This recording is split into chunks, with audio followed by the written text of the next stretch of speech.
Hi! పులిని చూసి నక్క వాత పెట్టుకున్నట్టు ఎక్కడో వీడియో చూసి అయితే దోస ట్రై చేశాననమాట. అంటే పెసరపప్పుని అప్పటికప్పుడు రుబ్బి చేయాలని. కానీ అసలు రాలేదు. అటర్ ఫ్లాప్ అయిపోయింది. ఇంట్లో వాళ్ళతో తిట్లు పడ్డాననుకోండి, అది వేరే విషయం. సో, ఇలా ఎప్పుడు గానీ ఏదో వీడియోస్ చూసి ట్రై చేయాలని అనుకోవద్దు. ఇంట్లో అనవసరంగా తిట్లు పడతాం. దాంతో పాటు అందరూ పస్తులుండాల్సొస్తుంది. సో, మనకొచ్చిందే చేయాలి అని దీని నుంచి నేర్చుకున్నాననమాట.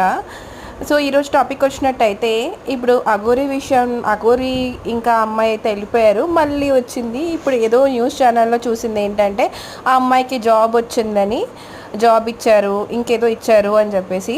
అంటే దీన్ని బట్టి అర్థమైంది ఏంటి? అసలు అమ్మాయిలు అంత ఈజీగా అయితే మోసపోరు. ఎందుకంటే ఏదో ఆశించి ఆ అమ్మాయి వెళ్ళింది అని చెప్పేసి అయితే నేను అనుకున్నాను.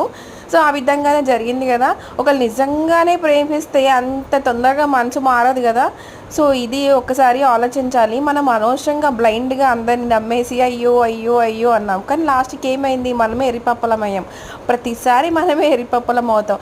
జనాలు మోసపోయేంత కాలం మోసం చేస్తూనే ఉంటారనమాట. ఇట్లాంటి హర్షిణి లాంటి వాళ్ళు.